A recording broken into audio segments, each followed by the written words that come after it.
Cerita yang saya tulis kali ini baru terjadi kurang lebih 2 bulan yang lalu. Lebih tepatnya 1 minggu sebelum puasa Ramadan. Siang itu aku yang sedang tidur di kamar, tiba-tiba dikejutkan oleh suara ibuku yang memanggilku dari luar. "Ci, bangun, itu ada temanmu yang nyariin," ucap ibuku. "Siapa, Bu?" tanyaku dengan mata yang masih terpejam. "Tidak tahu, kayaknya bukan orang sini," jawab ibuku yang disusul dengan sedikit omelan, karena aku yang sedari pagi memang belum keluar kamar. Aku yang tak ingin berlama-lama mendengar omelan ibu pun bergegas duduk dan melihat ponsel yang tergeletak di meja kamar. Sesaat aku lihat semua pesan yang masuk, akan tetapi tidak ada pesan yang memberitahukan kalau akan ada temanku yang akan datang ke rumah. Aku yang penasaran pun akhirnya segera keluar untuk melihat siapa yang datang. Nampak pemuda seumuranku berambut gondrong dengan kumis tipis dan berkacamata sudah duduk di kursi ruang tamu. "Bos muda, jam segini masih tidur aja," ucap si pemuda sambil tersenyum. Sejenak aku pun hanya tersenyum menanggapi candaannya sambil mengingat siapa sebenarnya orang tersebut. "Masih ingat aku enggak?" tanya orang tersebut sambil tersenyum, yang kemudian mengeluarkan sebungkus rokok dari saku celananya. "Siapa ya? Maaf, aku lupa," tanyaku yang kemudian duduk di salah satu kursi. "Ku Awan, teman-teman panggil aku Kupret, teman SMA-mu dulu." Setelah memberitahukan namanya, akhirnya aku pun mulai ingat dengan nama Awan Kupret tersebut. Dimana Awan adalah teman satu kelas waktu aku di bangku SMA dulu. Akan tetapi ketika kelas 2 ia harus pindah sekolah karena harus ikut kedua orang tuanya yang pindah di Lamongan, Jawa Timur. Dan Kupret sendiri adalah panggilannya yang aku berikan dan teman-teman dulu. Bisa dibilang Awan ini sendiri anak yang cukup unik di antara kami waktu sekolah. Bagaimana tidak, ibunya keturunan Cina dan ayahnya asli Jawa. Awan pun memiliki mata yang sipit seperti orang-orang Cina pada umumnya. Akan tetapi, kulitnya berwarna coklat yang cenderung hitam. Karena itulah dulu aku dan teman-teman sering memanggilnya Cina Jawa. "Elu Kupret makin ganteng sekarang, pangkling gua," ucapku dengan sedikit tersenyum. "Nggak usah ngecek," jawabnya Awan simpel yang kemudian tertawa. Sesaat kami pun mulai saling bertanya kabar dan kesibukan masing-masing sekedar berbasa-basi, karena memang cukup lama kami tidak bertemu. Sampai pada akhirnya Awan pun mulai bercerita kalau kedatangannya ke kampung halamannya, selain untuk menjenguk neneknya, ia juga ingin mencari seseorang yang bisa menyembuhkan penyakit aneh yang diderita ayahnya. Awan bercerita kalau sudah 2 bulan ini ayahnya menderita penyakit yang cukup aneh, di mana hampir setiap malam sang ayah selalu kejang-kejang dan matanya selalu mendelik seakan ada sesuatu yang mencekik lehernya. Bukan hanya itu saja, bahkan kini perut ayahnya pun terlihat mulai membesar. Sudah beberapa rumah sakit, dokter, dan orang pintar, bahkan kiai yang mereka datangi untuk menyembuhkannya, akan tetapi belum juga ada hasilnya. "Terus, apa Wan yang bisa aku bantu?" tanyaku setelah mendengar Awan bercerita. "Bisa nggak kamu ikut aku ke Lamongan untuk menengok bapakku? Siapa tahu kamu bisa ngobatin," ucap Awan dengan tatapan yang serius ke arahku. Aku pun sedikit terkejut mendengar perkataan Awan. "Aku bukan dokter, Wan. Gimana aku bisa ngobatin bapakmu? Dulu kan sewaktu masih sekolah, kamu sudah sering belajar ilmu kebatinan dan paham akan hal-hal gaib. Siapa tahu kamu bisa. Atau mungkin kamu ada kenalan orang pintar yang bisa nyembuhin bapakku mungkin?" tanya Awan dengan tatapan penuh harap. Sejenak aku pun terdiam. Aku yang sebenarnya sudah tidak mau lagi berurusan dengan hal-hal yang berbau mistis ataupun orang-orang yang dianggap pintar dalam hal gaib pun sedikit ragu untuk menjawab pertanyaan Awan. Akan tetapi, setelah melihat wajah Awan yang terlihat sangat sedih memikirkan keadaan ayahnya, aku pun tidak bisa menolak. "Ada sih Wan, namanya Mbah Harun," jawabku sedikit ragu. Di antara beberapa ahli spiritual yang aku kenal, bukan tanpa alasan, aku memilih Mbah Harun yang nantinya akan aku kenalkan pada Awan. Karena menurutku hanya Mbah Harunlah sosok spiritual yang selalu mengingatkan murid-muridnya untuk jangan pernah meninggalkan kewajiban dalam beragama. Bahkan Mbah Harun sendiri selalu mengingatkan dan tak jarang mengajak para murid-muridnya untuk berzikir bersama, meskipun ia sendiri masih memegang teguh kepercayaan kejawen. Ya sudah, ayo kita ke rumahnya sekarang yuk, ayo Ji, ajak Awan. Karena desa tempat tinggal Mbah Harun yang tidak terlalu jauh, aku pun mengiyakan ajakan Awan siang itu juga untuk mendatangi rumah Mbah Harun.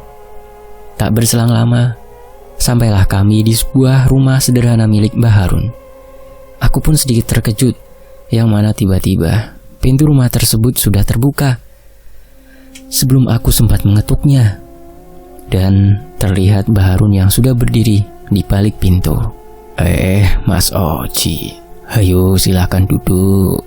Ini sudah Mbah siapkan kopi hitam pahit kesukaan Mas Oji, ucap Mbah Harun yang kemudian mempersilahkan kami duduk.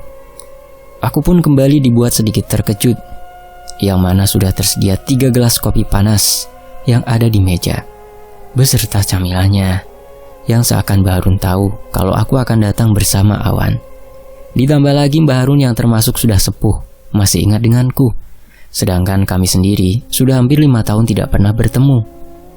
Setelah selesai menyeruput kopi yang disediakan Mbah Harun dan sedikit berbasa-basi, aku pun langsung menjelaskan niat kedatanganku bersama Awan dan meminta Awan untuk menjelaskan semua yang menimpa ayahnya. Apa kamu tahu weton bapakmu, Nak? Tanya Mbah Harun setelah mendengar cerita Awan. Selasa Kliwon, Mbah, jawab Awan singkat. Awan sendiri tahu weton ayahnya dikarenakan ia sendiri sudah beberapa kali mendatangi orang pintar untuk meminta bantuan orang pintar untuk mengobati ayahnya. Dan seperti biasanya, Mbah Harun pun bergegas mengeluarkan cawan atau gelas berwarna keemasan yang disusul mulutnya komat kamit membaca mantra. Dan sesekali jarinya mengusap batu ake yang terpasang di jari manisnya. Hal itu memang selalu beliau lakukan untuk melakukan penerawangan. Apa kamu tahu atau pernah mendengar cerita masa lalu tentang kakekmu? Tanya Mbah Harun. Awan pun diam sejenak, seakan sedang berpikir dan mengingat-ingat sesuatu. Maksudnya Mbah? Tanya Awan sedikit ragu. Sebenarnya aku pun sendiri terkejut mendengar pertanyaan Mbah Harun yang dilontarkan kepada Awan. Mendengar jawaban Awan, Mbah Harun pun hanya tersenyum. Apa maksud Mbah tentang santet yang pernah almarhum kakek lakukan? Tanya Awan dengan raut wajah penasaran. Sepertinya tidak pantas jika saya yang harus menceritakannya. Ada baiknya coba kamu tanya keluargamu yang menurutmu tahu tentang perilaku kakekmu semasa hidupnya. Dan jika kamu sudah tahu, baru kesini lagi, jawab Mbah Harun dengan tatapan serius. Setelah mendengar perintah Mbah Harun, kami pun bergegas berpamitan.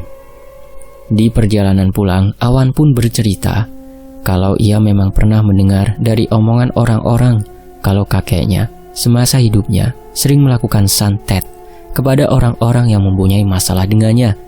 Dan Awan sendiri berpikiran, mungkin ini karma dari perbuatan buruk kakeknya, sehingga anak-anaknya harus menerima karmanya. Bukan tanpa alasan Awan berpikiran begitu, karena sudah 3 saudara kandung ayahnya meninggal dunia dengan penyakit yang tidak wajar, di mana ketiganya sama-sama menderita penyakit yang aneh, yaitu badan yang kurus akan tetapi perutnya membesar. Ditambah lagi, mereka meninggal di usia yang hampir sama, yaitu di umur 57 tahun. Dan ayah Awan sendiri mengalami penyakit yang sama dan di usia yang hampir sama, yaitu 57 tahun. Sekarang apa yang akan kamu lakukan? Tanyaku kepada Awan setelah Awan selesai bercerita. Aku akan tanya kepada nenek, apakah ada yang kakek sembunyikan semasa hidupnya? Jawab Awan. Setelah pulang dari rumah Mbah Harun, kami pun bergegas menuju rumah neneknya Awan, yang mana nenek Awan ini sendiri tinggal bersama Kang Ruslan, yaitu cucu dari anak keduanya. yang mana bapak Kang Ruslan ini sendiri juga sudah meninggal dunia sekitar 5 tahun lalu. Sesampainya di rumah Kang Ruslan, kami pun langsung menemui nenek Awan yang bernama Mbah Suti. Yang kebetulan Mbah Suti sendiri sedang duduk di kursi taman belakang rumah bersama anak-anak Kang Ruslan. Awan pun langsung mencercah beberapa pertanyaan kepada Mbah Suti tentang masa lalu almarhum kakeknya yang bernama Mbah Yono. Meskipun Mbah Suti sendiri sudah sangat tua, akan tetapi ia sendiri mampu bercerita dan menjawab semua pertanyaan Awan dengan baik. Termasuk ketika Awan bertanya akan kabar yang pernah ia dengar kalau kakeknya sering melakukan santet semasa hidupnya. Dan Mbah Suti pun membenarkan pertanyaan Awan kalau memang almarhum Mbah Yono sendiri beberapa kali mengirimkan santet kepada orang-orang yang mempunyai masalah dengannya. Dan orang-orang yang Mbah Yono kirimi santet pun pada akhirnya meninggal dengan tragis. Mendengar penjelasan Mbah Suti, aku dan Awan pun terkejut dengan kekejaman yang dilakukan almarhum Mbah Yono semasa hidupnya. Akhirnya obrolan kami pun harus kami akhiri setelah Mbak Mira, istri Kang Ruslan, yang datang menghampiri kami setelah pulang dari pasar. Aku pun langsung meminta Awan mengantarku pulang, karena aku berpikir tidak pantas rasanya kalau perbincangan kami didengar oleh Mbak Mira. Ya udah, besok kita ke rumah Mbah Harun lagi dan ceritakan semua yang baru saja nenekmu ceritakan, ucapku setelah sampai di depan rumahku. Ya, makasih ya Ci sudah mau bantu, jawab Awan. Tapi maaf ya Awan, aku hanya bisa bantu sampai beberapa hari lagi. Soalnya nanti kalau sudah masuk puasa, aku tidak bisa bantu lagi. Aku mau fokus puasa. Iya, nggak apa-apa Ji. Semoga saja sebelum puasa masalah ini bisa clear dan bapakku bisa sembuh, ucap Awan sambil tersenyum. Setelah pertemuanku bersama Awan siang itu, pada malam harinya, aku pun mengalami mimpi aneh, di mana aku bermimpi melihat seekor ular besar yang berjalan memasuki ladang yang penuh dengan tanaman jagung. Pagi harinya Awan pun kembali datang ke rumah dan hendak mengajakku untuk kembali menemui Mbah Harun. Mau ngopi dulu nggak? Tanyaku pada Awan yang sudah duduk di kursi yang ada di teras rumah. Nanti aja, kita ke rumah Mbah Harun dulu yuk, jawab Awan. Aku pun hanya mengangguk sambil memakai sepatu yang aku bawa dari dalam rumah. Tadi malam aku mimpi aneh, ucap Awan. Mimpi apa? Tanyaku sambil mengikat tali sepatu. Aku mimpi melihat seekor ular di atas pohon, sedang memakan anak-anak burung yang ada di sarangnya. Mendengar cerita Awan, aku pun juga teringat akan mimpiku semalam. Kok sama, Wan? Tadi malam aku juga mimpi melihat seekor ular.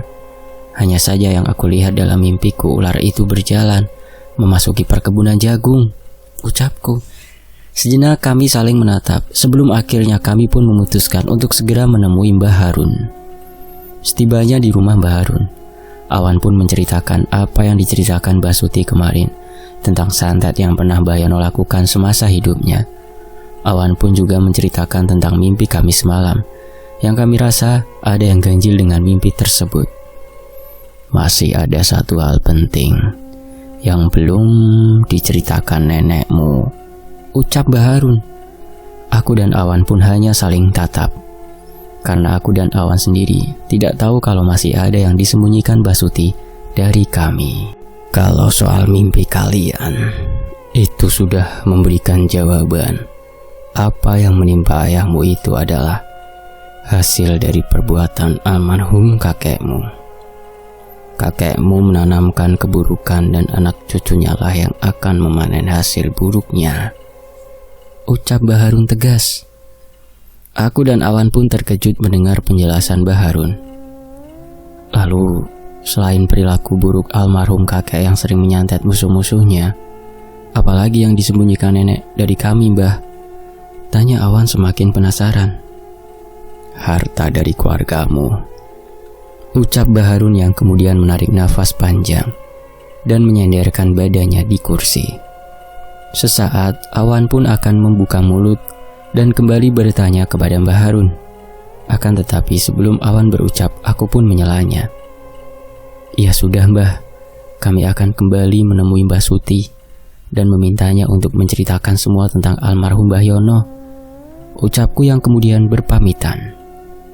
Kami pun kembali ingin menemui Mbak Suti dan ingin tahu rahasia apa yang sebenarnya Mbah Yono dan Mbak Suti sembunyikan selama ini. Di dalam mobil, Awan pun sedikit menggerutu kepadaku. Kenapa terburu-buru sih, Ji? Padahal masih ada yang ingin aku tanyakan pada Mbah Harun, ucap Awan sambil mengemudikan mobil yang kami tumpangi. Aku tahu apa yang akan kamu tanyakan. Kamu ingin tanya soal maksud Mbah Harun tentang harta dari keluargamu, kan? Jawabku. Iya, jawab Awan singkat. Aku sudah paham akan maksud Mbah Harun. Ia ingin kita bertanya langsung kepada nenekmu. Dari mana sebenarnya asal dari harta berlimpah yang keluargamu miliki sekarang ini?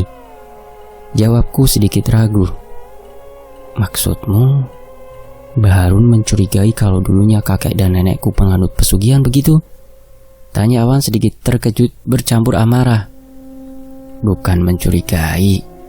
Lebih tepatnya, ia dapat penglihatan seperti itu.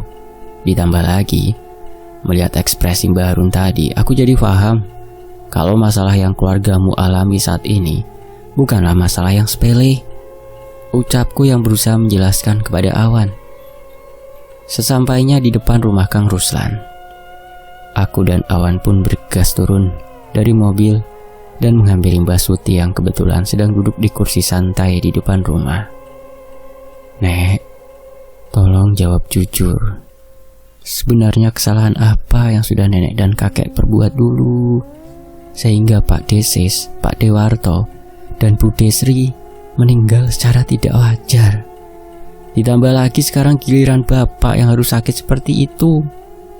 Dan dari mana asalnya kekayaan yang keluarga kita miliki sampai saat ini? Cercah Awan dengan nada suara yang terdengar berat, serta air mata yang mulai keluar dari kedua matanya. Akan tetapi secara tiba-tiba Kang Ruslan pun keluar dari dalam rumah dan langsung memukul wajah Awan yang membuat Awan tersungkur. Bangsat, apa kamu pikir kakek dan nenek mengambil pesugihan? Tanya Ruslan dengan penuh emosi. Coba sampean pikir, apa kematian Pak Deses, Bu Desri dan Pak Dewarto bapakmu, apa itu wajar? Jawab Awan dengan nada suara yang lebih tinggi, sehingga membuat anak-anak dan Mira, istri Kang Ruslan, pun keluar dari dalam rumah. Sementara aku sendiri hanya bisa memegangi kedua tangan Awan agar tidak membalas pukulan dari Kang Ruslan. Dengan suara pelan dan penuh wibawa, Nenek Suti pun meminta cucu-cucunya itu untuk diam dan tidak bertengkar lagi. Dan setelah Awan dan Kang Ruslan sudah terlihat tenang, Mbak Suti pun mulai bercerita. Mbak Suti mengatakan kalau sebenarnya ia sendiri awalnya tidak tahu kalau Mbah Yono mengambil pesugihan, karena Mbah Yono sendiri tidak pernah memberitahu ataupun mengajak Mbak Suti untuk melakukan ritual-ritual selayaknya orang-orang yang menganut pesugihan. Akan tetapi, setelah beberapa bulan berlalu, Mbak Suti pun mulai merasa curiga, di mana secara tiba-tiba Mbah Yono memiliki uang yang sangat banyak, bahkan mampu membeli beberapa petak tanah dan dalam rentan waktu yang berdekatan.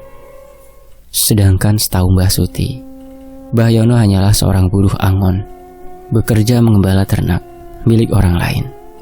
Sampai pada akhirnya Mbah Suti pun memberanikan diri bertanya kepada Mbah Yono akan asal muasal uang berlimpah yang Mbah Yono miliki.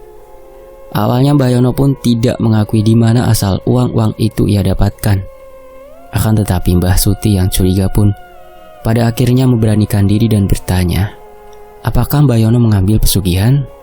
Yang pada akhirnya Mbah Yono pun mengakuinya kalau memang ia telah bersekutu dengan iblis untuk mendapatkan kekayaan.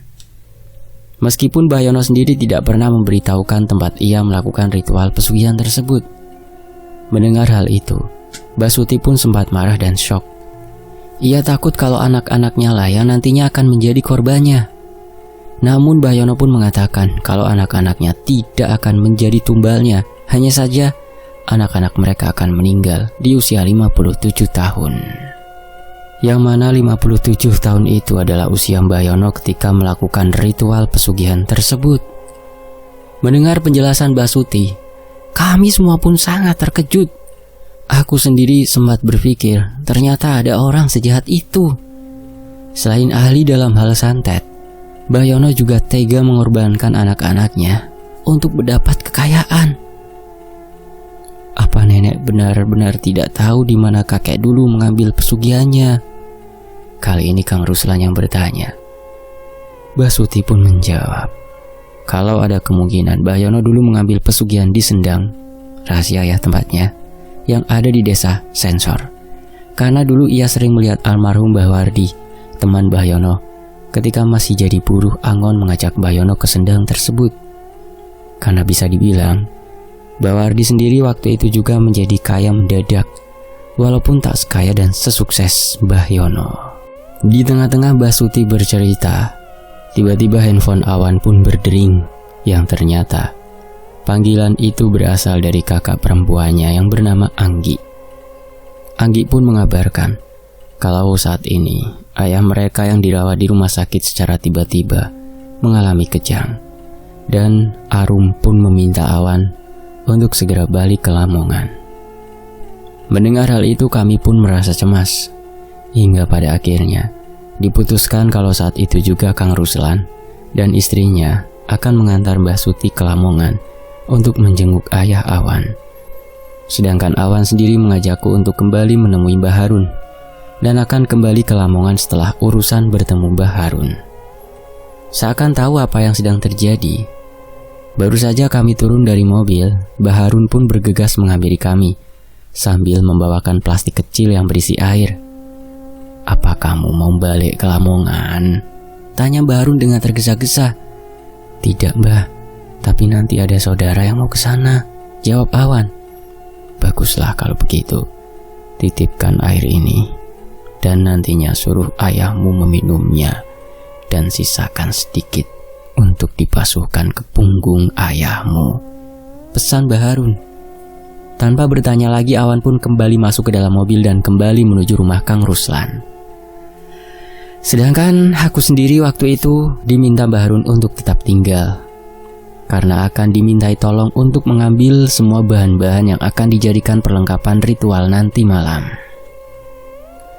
Ayam cemani jantan dan betina, jamur kuning, dan aneka rupa kembang beserta dupa. Semua jenis ubo rampe itu pun sudah siap, dan aku pun tinggal mengambilnya kepada salah seorang penjual perlengkapan jenazah yang bernama Pak Kermo, yang mana Mbah Kermo sendiri masih bertetangga dengan Mbah Harun, akan tetapi beda RT. Karena memang sudah dari dulu Mbah Kermo lah yang selalu dimintai tolong untuk menyiapkan segala ubo rampe setiap kali Mbah Harun akan melakukan suatu ritual.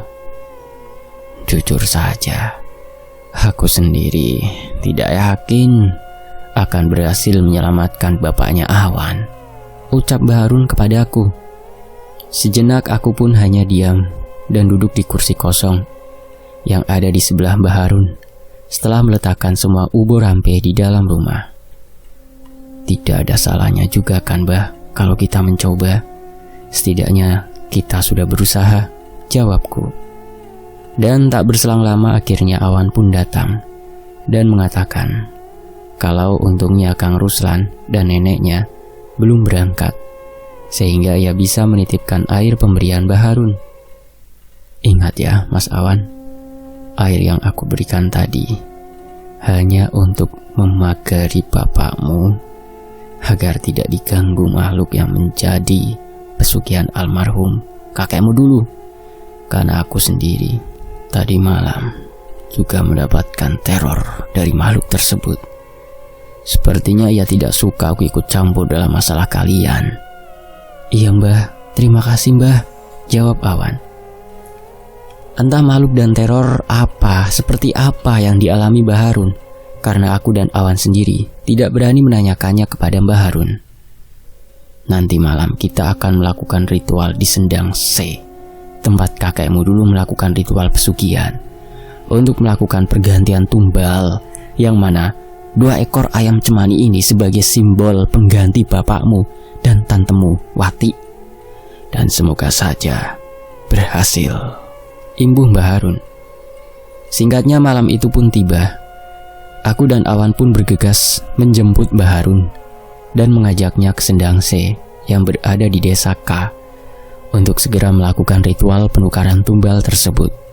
Kami pun seakan dikejar waktu, karena sedari sore beberapa kali keluarga Awan menelpon dan memberikan kabar kalau ayahnya beberapa kali mengalami kejang dan beberapa kali mengucapkan kata minta ampun. Bahkan tidak sampai di situ saja, dari hidung pun mulai mengeluarkan darah yang berwarna merah pekat. Sedangkan selama perjalanan menuju Sendang C, aku pun merasa gelisah dan pikiranku pun tidak karuan. Di awal perjalanan melewati beberapa desa, semua berjalan dengan lancar. Akan tetapi, ketika sudah memasuki area hutan jati, di mana lokasi Sendang tersebut tinggal berjarak sekitar 2 km, suasananya mulai berubah dan serasa mencekam, dan keanehan-keanehan pun mulai kami rasakan. Jalan mulus beraspal yang kami lalui, nyata malam itu serasa jalan yang berbatu dan bergelombang, yang membuat mobil yang kami tumpangi pun seakan digoncang-goncangkan, yang memaksa Awan pun harus memelankan laju mobilnya. Bahkan angin malam yang awalnya berhembus sepoi-sepoi seakan berubah menjadi badai, di mana mampu mematahkan ranting-ranting berukuran cukup besar yang terus berjatuhan menimpa mobil yang kami tumpangi. Bahkan riuh suara binatang buas seperti monyet dan auman harimau pun ikut berpadu bersama hembusan angin malam itu, seakan mereka tidak mengizinkan kami memasuki area tersebut. Sementara kami bertiga pun hanya diam tanpa mengeluarkan sepatah kata pun. Yang kulihat hanya Awan yang sedang berusaha fokus dengan setir kemudinya, sedang Mbah Harun sendiri yang duduk di kursi belakang denganku. Aku lihat beliau hanya memejamkan matanya, sambil sesekali terlihat mulutnya yang komat kamit, seakan melapalkan sesuatu. Sedangkan aku sendiri tidak jauh berbeda, hanya bisa terdiam dan berzikir di dalam hati. Akhirnya kami pun tiba di lokasi Sendang C dan segera memarkirkan mobil yang kami tumpangi ke tempat parkir yang tersedia, yang ternyata malam itu juga ada 2 sepeda motor yang terparkir di sana. Dan keanehan pun kembali kami rasakan, di mana setibanya kami di Sendang tersebut, angin yang awalnya berhembus kencang dan suara binatang-binatang buas itu pun sudah hilang dan tak terdengar lagi. Kami pun bergegas turun dan membawa semua ubo rampe yang kami bawa dari rumah, yang termasuk 2 ekor ayam cemani. Sejenak kami pun mengamati sekitaran Sendang tersebut, di mana nampak beberapa bangunan seperti gazebo, warung yang sudah tutup, dan beberapa bangunan yang digunakan untuk bermain anak-anak. Memang Sendang C ini sendiri telah dibangun dan dikelola oleh pemerintah desa dan dibuka menjadi tempat wisata pada tahun 2016. Akan tetapi tetap saja pada malam hari Sendang ini terlihat menakutkan untuk didatangi. Lebatnya hutan jati yang berukuran sangat besar, serta tidak adanya lampu penerangan pada malam hari. Tentunya tidak sembarangan orang berani mendatangi tempat ini pada malam hari. "Mari Mbah," ucap Awan sambil memberikan senter kepada Mbah Harun, yang kemudian disusul aku yang membawa ubo rampe, dan Awan yang membawa ayam cemani pun berjalan di belakang Mbah Harun. "Sudah di sini saja." Mbah Harun pun berhenti tepat di bawah pohon waru berukuran sangat besar yang ada di tepi Sendang. Mbah Harun pun bergegas memberikan senter yang ia bawa kepadaku, dan kemudian menyalakan 3 batang dupa yang ia bawa, dan meminta ubo rampe yang aku bawa, dan menata segala jenis ubo rampe tersebut di atas nampan. Dan setelah semua siap, Mbah Harun pun bergegas melafalkan sebuah mantra yang aku sendiri tidak tahu apa artinya. Sementara aku dan Awan masih berdiri di belakang Mbah Harun sambil mengamati sekitar. Pandanganku pun terfokus pada 3 orang yang sedang duduk bersila dengan obor bambu yang menancap di dekat mereka, di bagian timur Sendang di dekat makam keramat. Entah ritual apa yang mereka lakukan. "Ci, lihat Ci, lihat," bisik Awan sambil sedikit menyikutkan tangannya padaku. Entah bagaimana, air di dalam Sendang yang awalnya tenang secara tiba-tiba menjadi bergelombang dan mulai mengeluarkan gelembung dan buih. Aku yang kebetulan berdiri tepat di tepi Sendang pun sedikit mundur dan bergeser menjauh. Sedangkan Baharun sendiri tetap fokus dengan mantra yang ia lafalkan. "Cepat potong ayam itu satu persatu," perintah Baharun sambil berdiri dari duduk bersilanya. Awan pun bergegas memberikan ayam yang ia bawa padaku dan bergegas mengeluarkan pisau belati yang ia selipkan di pinggangnya. Ayam yang pertama kami potong adalah ayam cemani yang jantan, dan semua berjalan dengan lancar. Namun ketika pemotongan ayam yang kedua atau ayam yang betina, simbol tukar tumbal Tante Widya nih, penampakan mengerikan pun tiba-tiba muncul di hadapan kami, di mana awan baru saja menggorok ayam tersebut dan darah mulai menyembur keluar. Tiba-tiba sosok kerdil dengan bulu berwarna hitam duduk di hadapan kami sambil membuka mulut untuk menadahkan darah yang keluar dari ayam yang kami potong. Makhluk tersebut mirip sekali dengan monyet. Akan tetapi makhluk tersebut tidak memiliki ekor. Gigi taringnya yang lancip dan bulu halus panjang berwarna hitam menutupi sekujur badannya. Aku sendiri dapat melihat dengan jelas kalau makhluk itu sendiri tidak memiliki mata, hanya hidung kecil berwarna merah lah yang dapat aku lihat dari wajah makhluk mengerikan itu. Awan yang terkejut pun sempat tersentak ke belakang dan terjatuh, yang pada akhirnya membuat makhluk itu pun menceburkan dirinya ke dalam sendang dan menghilang. Sementara aku sendiri yang tak kalah terkejut pun segera menjatuhkan ayam yang baru saja disembelih Awan. "Binatang apa itu tadi?" tanya Awan yang mendekat kepadaku. "Sepertinya itulah makhluk yang menguasai tempat ini, dan dialah yang dijadikan sesembahan kakekmu untuk mendapat kekayaan," jawab Baharun. Tiba-tiba angin kencang pun kembali datang yang kali ini disertai dengan suara gelak tawa yang menggema, serta diiringi dengan riuh suara pekikan monyet yang seakan ratusan jumlahnya.